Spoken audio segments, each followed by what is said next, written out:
whoever has that identical device ID is going to be considered one participant, and all their results will be aggregated based on that ID or common field, whichever it may be. Mm-hmm. So I guess my question is, are you merging horizontally or vertically? Because right now. Well, the report that will be generated is very similar to the participant results report. That you have currently? So it will be like device ID is John Smith. These are all his grades or all his numbers for these particular sessions that you include. There's a little an interface that allows you to specify which session is going to be which column in your report that you want. Like you might have sessions 1, 2, and 3 were actually one class in different sections, put under one column, and you'll get a grade for that person's, that person's grade in that session there, and then you'll get the total result horizontally based on that. Yeah. So when you're talking about merging, you're merging horizontally, meaning that you're merging. Yeah, John Smith is going all the way across. Right. That's horizontal. All the way across. So you won't have like John Smith here and here. Like you current merge that. But the current merge does not let you merge vertically in the sense that if you have 3 sections of the same class, then you want to merge them so that you can do some analysis of the same question, say. Currently you cannot do that, and that's something that our instructor has been asking for. Yeah, and this should allow that. Well, that's what I'm asking you. Which way are you merging? Well, currently, if you're interested more in, say you had 3 different classes, right, and you use the same data set for each class, it is in fact the same presentation. It will merge those questions. Currently, you will. We couldn't. Because we tie it up by unique identifier of the question. So it's the same question, put in the same column. Now, the students, obviously 3 different sets of students. Right, which is okay, yeah, because they have different students in different sections. You can do that right now because we couldn't get into what we thought that you're merging this way. No, I mean it should do it that way. Okay, then I'll do it again. If that's something that not likely to get right. Yeah, because like if you create a slide, that slide is uniquely identified. So if you ask that same question in your AM class and in your PM class, it's still the same question. Right. So the results should be able to merge together. So you can have 2 groups of 10 people with one question, and their responses to that one question. And you will have one question, so that you have. Yeah. Okay. 20 people with one question. Okay, then I'll do it again. Yeah. See, that's more about more about a session merge, a question merge. With the new participant merge, it would be more almost a scrapebook. Okay. Where you have it's based on the individual student, where it will go out and retrieve all of that per student's grades. Okay. Come out for multiple sections. Okay, thank you. Sure. Participant list, you're going to be able to add that after a session now. So let's say you didn't originally use a list, maybe you just used an auto list. You can actually go back into that session, add the list after the fact, and it'll marry up the responses with the student.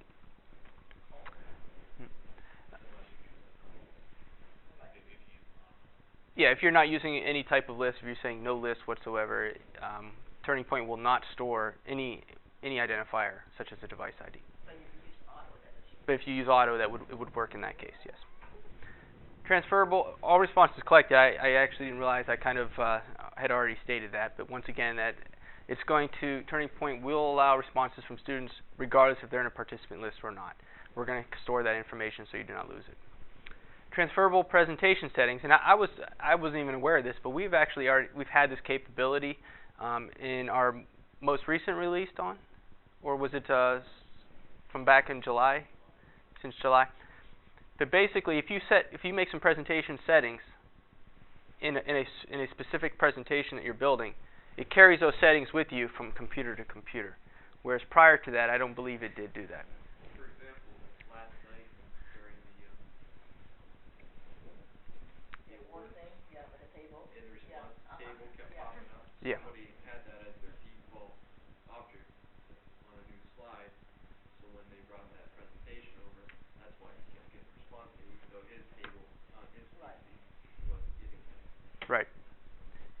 So it's a good thing. Yeah. Well. Because if you're used to, he was creating on somebody else's computer. Right.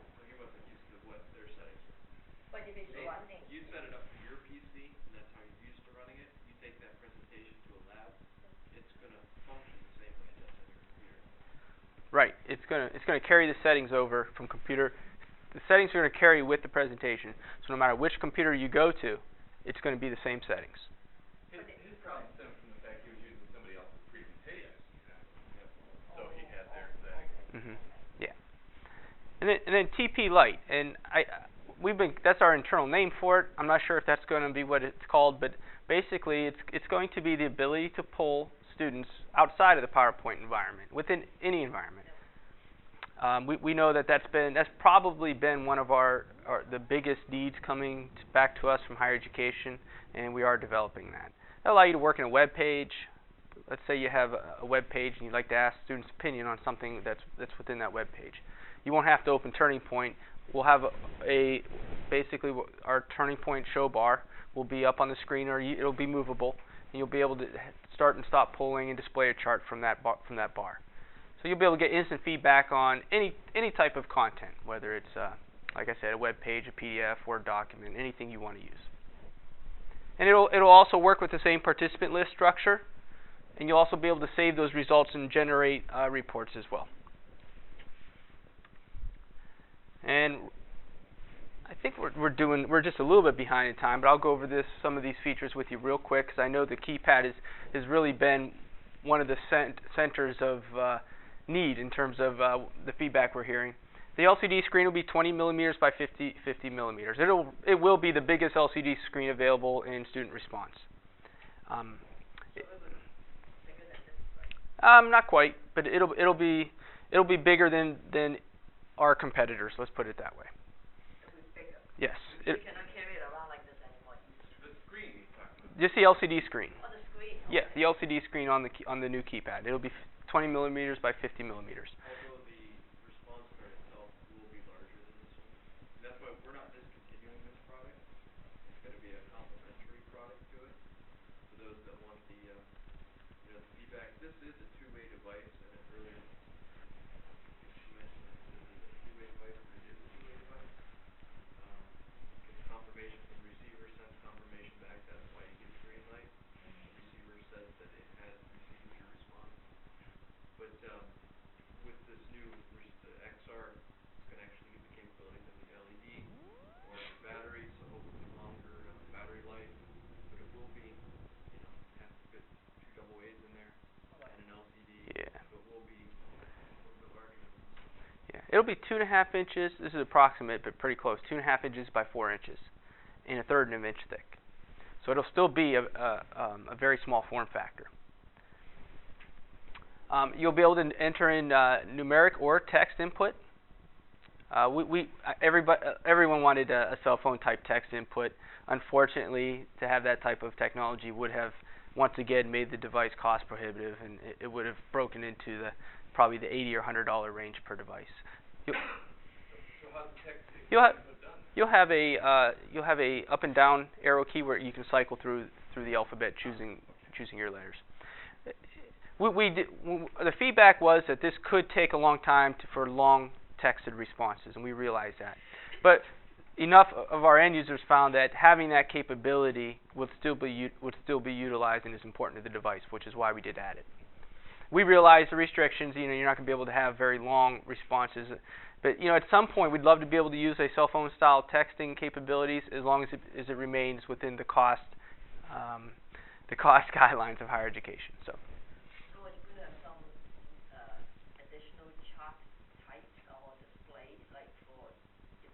Yeah.